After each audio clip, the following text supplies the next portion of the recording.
আসসালামু আলাইকুম প্রিয় দর্শক, আজকে আপনাদের সামনে যে বিষয় নিয়ে আসছি সেটা হলো ভিটামিন ডি এর উৎস। ভিটামিন ডি আমরা কোথা থেকে পাবো সেই সম্পর্কে আমরা আপনাদের সামনে আলোচনা করব।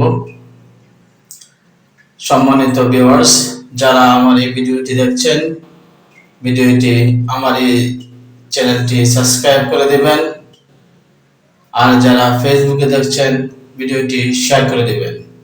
ধন্যবাদ। ভিটামিন ডি প্রধানত দুটি উৎস থেকে পাওয়া যায়: সূর্যালোক এবং খাদ্য। সূর্যের আলো থেকে শরীরে ভিটামিন ডি তৈরি হয়, তবে কিছু খাবার থেকেও ভিটামিন ডি পাওয়া যায়। প্রিয় দর্শক, এখানে ভিটামিন ডি এর প্রধান উৎসগুলো আলোচনা করব। 1 নাম্বার, সূর্যালোক। সূর্যের অতিবেগুনি রশ্মি আমাদের ত্বকের মাধ্যমে ভিটামিন ডি সংশ্লেষণে সাহায্য করে। দিনের বেলা কিছু সময়ের জন্য সূর্যের আলোতে থাকলে ভিটামিন ডি এর চাহিদা পূরণ হতে পারে,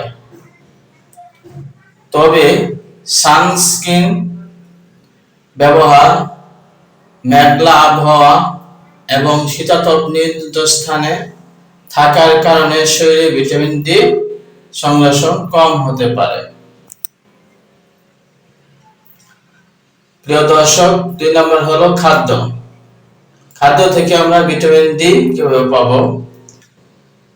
কিছু খাবারে ভিটামিন ডি প্রাকৃতিকভাবে পাওয়া যায়, যেমন তৈলাক্ত মাছ, ডিমের কুসুম, গরুর মাংসের কলেজা।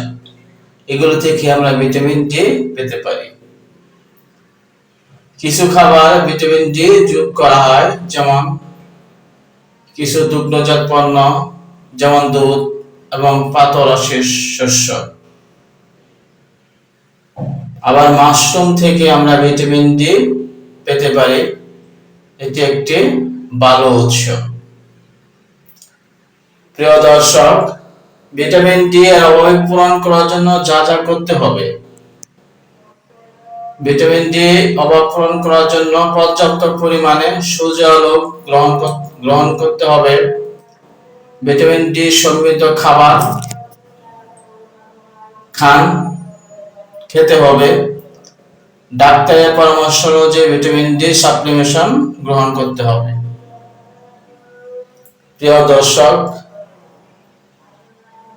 বিশেষজ্ঞরা বলেছেন যে সকাল 10টা থেকে বিকেল 3টা পর্যন্ত সময়ে রোদকে ভিটামিন ডি এর জন্য সেরা সময় বলে মনে করেন। আমরা যাদের ভিটামিন ডি ঘাটতি আছে তারা সকাল 10টা থেকে বিকাল 3টা পর্যন্ত রোদকে ভিটামিন ডি এর জন্য আমরা বেছে নেব। আমরা সুস্থ থাকব। প্রিয় দর্শক, আজকে এ পর্যন্তই। ভালো থাকবেন। আসসালামু আলাইকুম।